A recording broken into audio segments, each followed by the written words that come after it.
What's up everyone, welcome to a new video. Today I'm going to be doing a tutorial for how I make my stencils for my patches and my DIY shirts. I've been wanting to make a more in-depth tutorial on how to make stencils and stuff for a while now, so here we are. All you pretty much need for this is some paper, clear packaging tape, an X-Acto knife or like blade or whatever, and a pair of scissors. I choose scissors over the X-Acto knife, but I still use it for like one of the steps, but it's not super important. But as long as you have like a good pair of like sharp crafting scissors or an X-Acto knife, you'll be good. I've tried using X-Acto knives multiple times, but I don't know how to do it. Like, I don't know if it's a me problem or the X-Acto knives I'm using just aren't good. But every single time I do it, it just does not cut through all the way. For me at least, I feel like using tiny little crafting scissors like this work better than a knife. But anyways, you're also gonna want some paint. I see people use acrylic paint mixed with fabric softener. That's what I used to do. That's what I do a lot of the time. But recently, I don't know if it's like the way I'm mixing it. I don't know if I'm putting too much fabric softener, too much acrylic paint. But I went to wash my stuff, like hand wash my DIY bag that I made. And one of the patches I'm just completely washed off. Like, I don't know if it was the material that I used on the patch or if it was like the paint that I used. But recently I got some of this fabric paint. You can probably find some at any craft store or whatever. They might even have some at Walmart. I'm not sure. I think I tried looking at Walmart and I couldn't find any. And then you want a sponge, or I see people even like apply the paint with a brush to the patch. So you can either use a sponge or a brush for your choosing, but I just prefer a sponge, which my version of a sponge is just an old beauty blender, which that works perfectly. That's what I've always been using. You also are gonna need like a screen to trace it over. I'm just gonna be using my desktop here. You can also probably use a phone. You probably just want to be able to make like big patches. It should still work, I think. I don't know if there's a setting you can put on your phone to like keep the screen from moving so you can trace a piece of paper over it. But you just need some sort of light with like the design so you can trace over it. You know what I mean. And you also are gonna need a pencil. I just remember that. Pen, pencil. I'm pretty sure everybody has some sort of drawing utensil around. Or I also see people use, instead of like taking a piece of paper and just tracing it with the screen, you can also print out a piece of paper and put the tape over it and all that. But I don't know, I'm too lazy for all that, so I just trace it. So for the paper, I just use paper like this. It's kind of thicker. I'd recommend using a thicker piece of paper. I haven't really tried with a thinner piece, so I can't say anything. But I've always been using this type of paper. I don't know what it is. It's just kind of like, it's a little shiny and like kind of thick. But I think I'm just going to be making a cramps patch for this belt bag that I'm working on. Which that's a whole nother tutorial that I want to make, is like a belt bag tutorial, because I just feel like that'd be fun. It just takes me forever. I have horrible motivation issues. This is the design that I'm doing. I got a lot of my stencils off of anarcho-stencilism. They have all sorts of genres. I got a lot of punk and metal. And they also have goth, psychobilly, and new wave, which I like a lot. Alright, now that I got it to the size that I want it, I'm gonna tape my piece of paper to the screen with some tape. You can use clear packaging tape, like basically any sort of tape.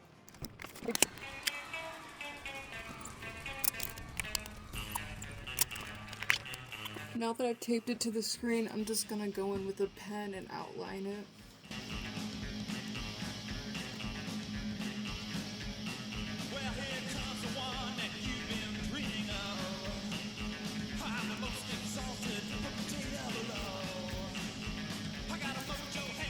Now that I trace the design out, I'm gonna go peel it off.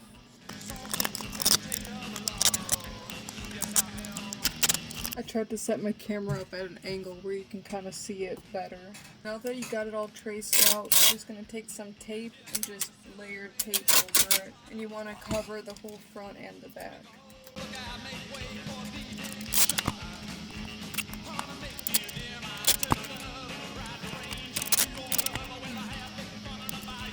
Now that I got it all covered in tape, I'm just gonna go in and cut off the excess on the side. So now that you got it all cut out like so, I'm gonna go in with an X-Acto knife and just poke little holes in the areas where I need to cut out, so it's easier to go in with the scissors.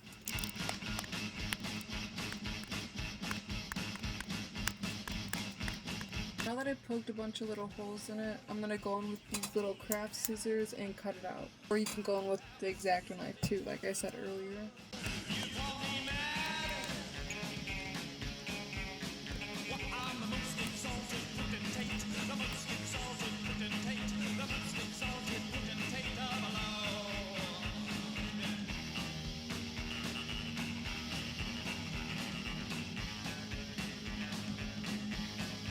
I just got done cutting out the patch. It took forever. I think it took like almost over an hour. As you can see in the light, that's what it will look like on the patch. But now that I got it done, I'm going to take a little break and eat something, and then I'll be back to turn this into a patch.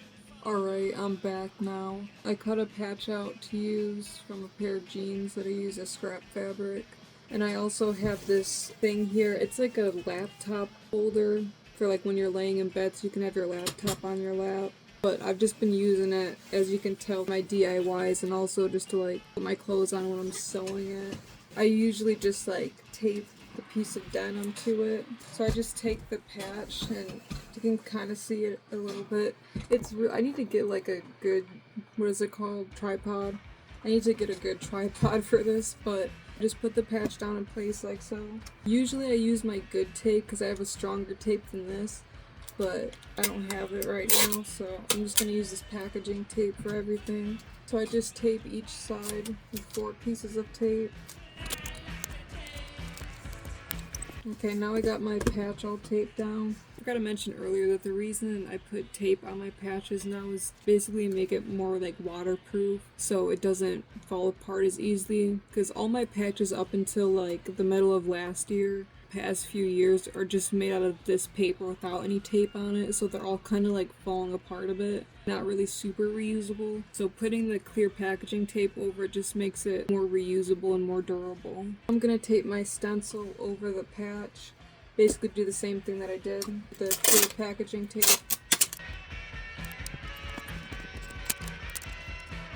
There's like some like big flimsy pieces on your patch, you can roll up a piece of tape and like put it underneath to help it stick to the fabric better. Alright, now I got it taped onto the patch, and this time I'm going to be going in with this fabric paint. I haven't tried this before, so I'm hoping that it works. Like I said earlier, if you don't have fabric paint, you can try using acrylic paint mixed with fabric softener, which it works. It's just that be careful on what material you use it on, because like I said, that one patch that washed off, I think it's canvas is the material that I used for it. So if you're using canvas fabric, I wouldn't recommend using acrylic paint mixed with fabric softener. But I'm going in with this. It's Tulip Soft Matte Fabric Paint. I just used a little like cut up piece of cardboard to put my paint on. Should be good, I feel like. I'm gonna go in with this cut up beauty blender that I use. As you can tell, there's white paint on the other side. I'm just gonna dip it in, make sure it's not too full of paint, because you don't want to like put too much paint on there and have it seep through. I'm probably gonna have to go in after this all dries and fix up the details. That's what I have to do to like every patch. But I mostly just make the patches to get the proportions right, to save me a lot of the time, also so I can just reuse them. Now that I got the first layer on it, I'm gonna go sit it in front of the fan and let it dry, and I'll be back. I'm back and I'm ready to do the second layer.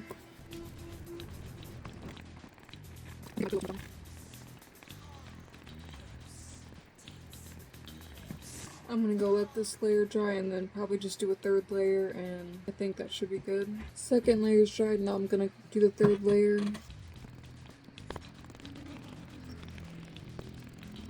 So I just put the third layer on, so I'm just going to take it off now, see how it turned out. I feel like it didn't turn out the best because I think I put too much paint on it, which I always end up doing that.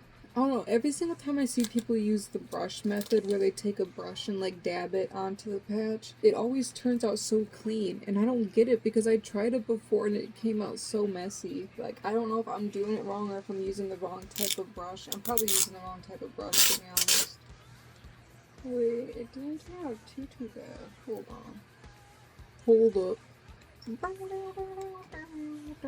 actually turning out way better than I expected. I might not have to clean up that much.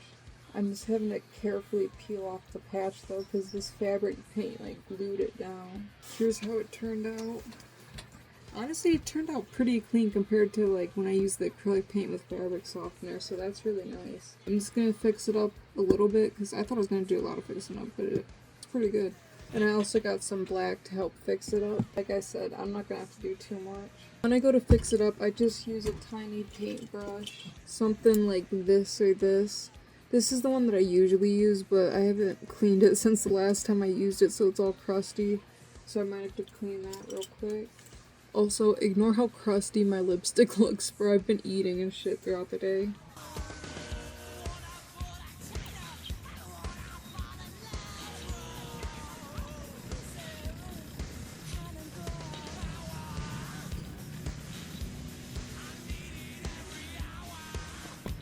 One thing that I have noticed with this paint is that it dries very quickly, and when it dries, it's kind of more like a rubbery type feeling. I don't know how to describe it, rather than like a crispy, like dry, chalky type, like how the acrylic feels.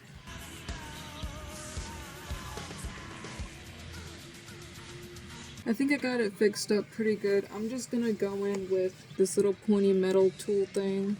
I'm gonna go in and I'm gonna like kind of scrape at any areas that I don't want the white paint to be at. Because sometimes with my acrylic paint, I'm able to do that instead of like having to paint over with black, which it looks like it's kind of working. I think I got it cleaned up pretty good. It's not perfect, but I think it's good enough. Now I'm just gonna take the tape off of it.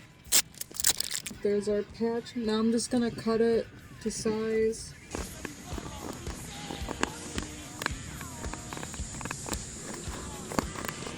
This is the belt bag that I'm going to be sewing it on, and I'm debating on if I should sew it like this or if I should sew it on the pocket down here. My plan originally was one patch to say the cramps and the other one to say stay sick from that album. I put this one up here, stay sick, down here. Also, something that I just remembered is that I saw this one hack on TikTok to stop like the fraying edges, like how there's like little bits coming off of the edges. Usually I just fold it over sometimes, like if it's usually a big patch, but since it's kind of smaller, usually I just sew it on as is. But I saw somebody use clear nail polish to seal the edges, and I kind of want to try that real quick.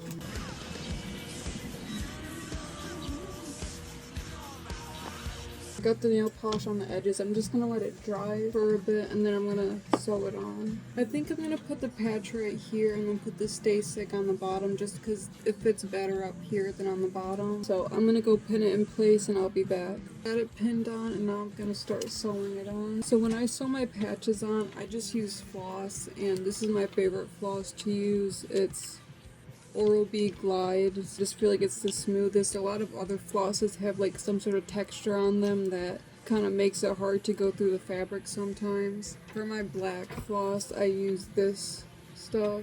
I'm just going to be sewing it with my white floss.